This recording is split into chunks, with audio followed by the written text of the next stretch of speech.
Hey Divine One, thank you for joining me for today's channeled message. I encourage you to take a big deep breath in through your nose, holding just for a moment at the top, and a much longer exhale out your mouth, holding again at the bottom. And if you can begin to breathe this way consciously throughout this message, just knowing that you'll receive whatever is meant for you. Today, the message came through loud and clear. It's time to go in. To go within the depths of your soul, the consciousness of your being, and to seek your answers there. The external world has become so noisy.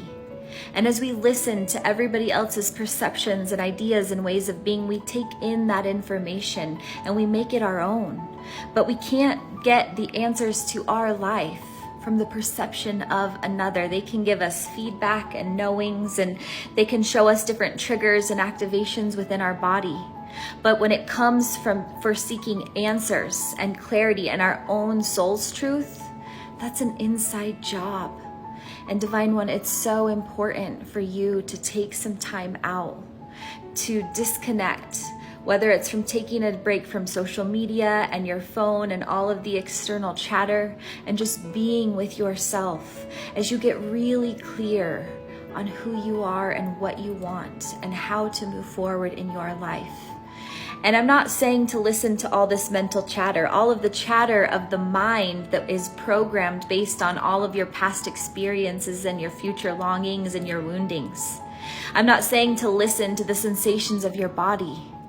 I'm asking you to step back, to access that level of consciousness that we all possess, the universal knowing and being, the consciousness that brings us all together in humanity.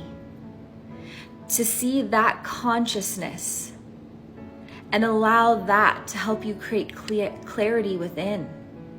To be able to observe your mental thoughts and observe your sensations, but making decisions from your conscious mind, the one observing all of the things that are forward facing. And to do that, it takes being with yourself and sitting with yourself and noticing and even telling yourself some really hard truths as you listen to the narrative that goes on up here all day long. I want you to remember, Divine One, that you always have the power to lead your mind and body from that conscious state. They don't need to run you or your life. You, the conscious being, the observer, are the one in charge. And it's when you let that being, that spaciousness from within come forward that everything becomes clear and simple. So breathe deep, plan on miracles, and go with it.